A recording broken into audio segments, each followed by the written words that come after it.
पिछड़ों पर एनडीए का प्यार बेशुमार। चारों चुनाव अपना दल और भारतीय जनता पार्टी ने मिलकर लड़े हैं और मिलकर जीते हैं। यूपी में जारी रहेगा अपना दल का साथ।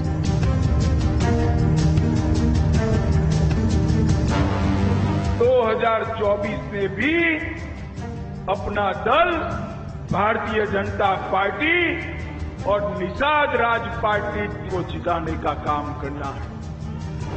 एनडीए के नारे सामाजिक न्याय का बड़ा उदाहरण। भारत माता की। सबका साथ, सबका विकास, सबका विश्वास और सबका प्रयास, यही वास्तविक सामाजिक न्याय है। जिसकी जितनी संख्या भारी, उसकी उतनी हिस्सेदारी। जिसकी जितनी संख्या भारी, उसकी उतनी हिस्सेदारी। मोदी ने दिया पिछड़ों को आरक्षण का लाभ। अगर नीट की परीक्षा में पीजी की एडमिशन पे पिछड़ों के आरक्षण व्यवस्था को लागू करने का काम किसी ने किया तो मोदी जी की सरकार ने किया।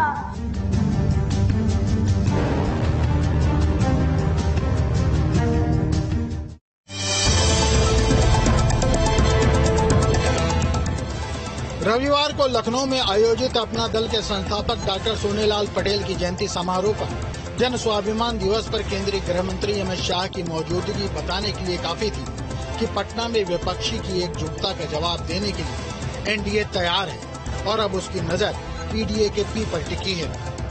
कुर्मी समाज के नेता रहे डॉक्टर सोनेलाल पटेल की जयंती के बहाने एनडीए के घटक दलों को एक मंच पर साथ आने का मौका मिला। केंद्रीय गृह मंत्री अमित शाह ने बताया कि आजादी के बाद पहली बार ऐसा हुआ है कि केंद्र सरकार में इतनी बड़ी संख्या में पिछड़ों को मौका दिया गया है। आजादी के बाद भारतीय जनता पार्टी और एनडीए की ये पहली मंत्रिपरिषद है जिसमें 27 पिछड़ा समाज के मंत्री बनकर पिछड़ा समाज का कल्याण का काम कर रहे हैं।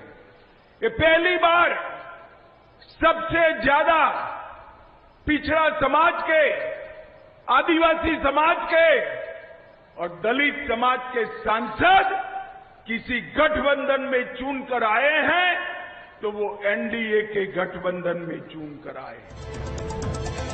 इस एकजुटता के लिए डॉक्टर सोनेलाल पटेल की जयंती को इसलिए चुना गया क्योंकि उनकी पहचान पिछड़ों और खास तौर पर कुर्मी समुदाय के बड़े नेता की थी। इस समारोह में पिछड़े और दलित नेताओं को ही आमंत्रित किया गया था। शाह ने अपना दल के साथ पर भरोसा जताया। 2024 में भी अपना दल भारतीय जनता पार्टी और निषाद राज पार्टी तीनों मिलकर उत्तर प्रदेश की सभी सीटों पर कमल खिलाने का, कप्रकाबी खिलाने का और निषाद राज पार्टी को जिताने का काम करना है। बीजेपी की नजर यूपी की सभी 80 सीटों को हासिल करने पर है, जिसके लिए उसे पिछड़ों का साथ हर हाल में चाहिए। मुख्यमंत्री योगी आदित्यनाथ के मुताबिक पीएम की कोशिश हमेशा पिछड़ों को साथ लेकर चलने की है। सामाजिक न्याय का इससे अच्छा उदाहरण और क्या हो सकता है जो नारा 2014 में प्रधानमंत्री मोदी जी ने देश को दिया था, सबका साथ, सबका विकास, सबका विश्वास और सबका प्रयास, यही वास्तविक सामाजिक न्याय है। शासन की योजना में जाति, मत और मजहब के आधार पर किसी के साथ कोई भेदभाव न हो।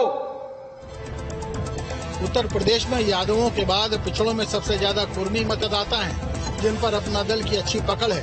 केंद्रीय मंत्री और अपना दल इसकी अध्यक्ष अनुप्रिया पटेल ने भी प्रदेश के दलितों को ये संदेश देना चाहा है कि बीजेपी सरकार ही दलितों के हितों के लिए फैसले ले सकती है।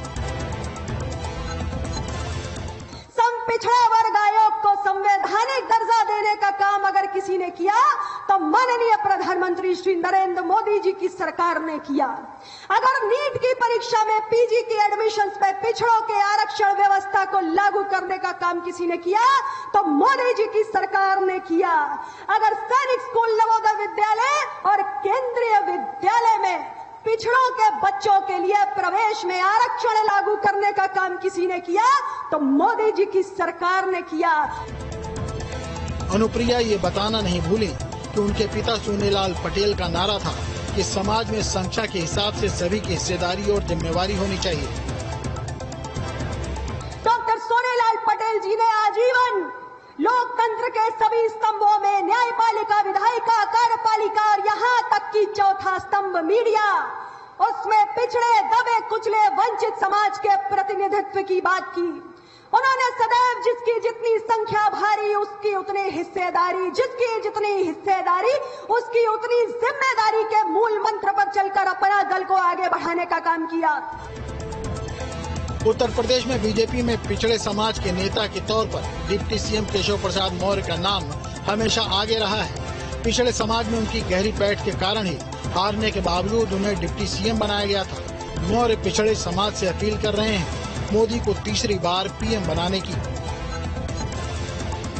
लगातार तीसरी बार हिंदुस्तान के प्रधानमंत्री के रूप में माननीय नरेंद्र मोदी जी को शपथ लेना चाहिए कि नहीं?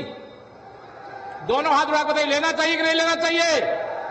तो उत्तर प्रदेश में 80 में से 80 लोकसभा सीटें जीतने का संकल्प यहां से लेकर के जाइए। यूपी में 2024 का चुनाव अब मुस्लिम और पिछड़ों पर आकर टिका हुआ है। 80 सीटों का गुणागणित बिना पिछड़ों के संभव नहीं। मुस्लिम वोटों में बीजेपी पहले ही घुसपैठ कर चुकी है और अब SC, ST और OBC पर बीजेपी के सहयोगी दल उसका हौसला बढ़ा रहे हैं। इसी भरोसे के सहारे बीजेपी यूपी में क्लीन स्वीप की तैयारी कर रही है। Team news state.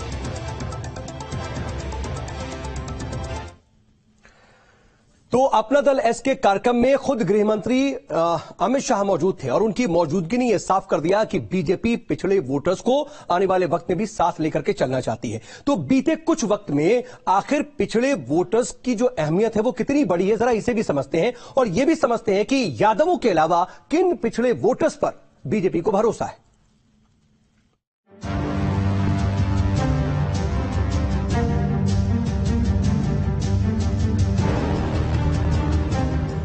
लखनऊ में अपना दल के कार्यक्रम जन स्वाभिमान दिवस पर मंच पर केंद्रीय गृह मंत्री अमित शाह के साथ रिपब्लिकन पार्टी ऑफ इंडिया के राष्ट्रीय अध्यक्ष और केंद्रीय मंत्री रामदास अठावले, हिंदुस्तान अवाम मोर्चा के राष्ट्रीय अध्यक्ष और बिहार के पूर्व सीएम जीतन राम मांझी की मौजूदगी, जो पटना में हुई विपक्ष की रैली के ठीक बाद नीतीश कुमार का साथ छोड़कर आए हैं। जिस मछुआ समुदाय के लोग कभी अपनी मांगों को लेकर जाते थे, पिछली सरकारों में तो डंडे खाते थे, जेल की हवा खानी पड़ती थी, फर्जी मुकदमे लगाए जाते थे, लेकिन भारतीय जनता पार्टी, मोदी जी, अमित शाह जी जैसे लोग हमारे जितने भी मुद्दे हों, चाहे आरक्षण से संबंधित मुद्दे हों, चाहे हक अधिकार के मुद्दे हों, उसके लिए भारतीय जनता पार्टी उसे हल कर रही है। दरअसल उत्तर प्रदेश की सियासत ओबीसी समुदाय के इर्द गिर्द घूमती रही है। सूबे की सभी पार्टियां ओबीसी को केंद्र में रखते हुए अपनी राजनीति एजेंडा सेट कर रही हैं। सूबे में 52% पिछड़े वर्ग की आबादी है, जिसमें 43% गैर यादव जातियों को अति पिछड़े वर्ग के तौर पर माना जाता है। ओबीसी की 79 जातियां हैं, जिसमें सबसे ज्यादा यादव और दूसरे नंबर पर कुर्मी समुदाय की हैं। केंद्रीय मंत्री अनुप्रिया पटेल का कहना है कि विपक्ष ने पिछड़ों को सिर्फ खिलौना बनाया था। उन्होंने समाजवादी पार्टी पर निशाना लगाते हुए कहा कि एसपी ने विधानसभा चुनाव के समय जातीय जनगणना का मुद्दा क्यों नहीं उठाया। अगर ये सामाजिक न्याय का ढिंढोरा पीटने वाली पार्टियां चाहती तो यूपीए गठबंधन के अंदर रहकर इस काम को करवा सकती थी, लेकिन सामाजिक न्याय इनके लिए प्रतिबद्धता का विषय नहीं है। पिछड़े इनके लिए राजनीतिक रोटियां सेकने का सिर्फ एक तंत्र है, सिर्फ एक खिलौना है। आज इस विपक्षी गठबंधन का न कोई नेता है, न कोई नीति है, न कोई नीयत है, और इसलिए मैं आप सबसे कहना चाहती हूं कि मछली की आंख की तरह 2014 में बीजेपी को 34% ओबीसी वोट मिले थे और 2019 में 44%। 2022 के विधानसभा चुनाव में एसपी और बाकी क्षेत्रीय दलों को महज 27% वोट मिले थे। वहीं 2017 के विधानसभा चुनाव में केवल 10% यादव मतदाताओं ने, 57% कोयरी कुर्मी मतदाताओं ने और 61% अन्य ओबीसी मतदाताओं ने बीजेपी और उसके सहयोगी दलों को वोट दिया था। अगर सीटों की बात करें तो 2022 विधानसभा चुनाव में बीजेपी और उसके सहयोगी दलों ने 315 सीटें हासिल की थी, तो वहीं 2019 लोकसभा चुनाव में बीजेपी ने 65 सीटें हासिल की। 2014 के बाद से वोट के इस गणित में बदलाव आया है। चुनाव यूपी का हो या केंद्र का, पिछड़ा वोट बहुतायत में बीजेपी के पास एकमुश्त आने लगा है। ओबीसी वोट पर पहले क्षेत्रीय दलों का वर्चस्व रहता था, लेकिन यूपी में एक बार फिर राजनीति ओबीसी वोटों के आसपास घूमती नजर आ रही है। भारत माता की।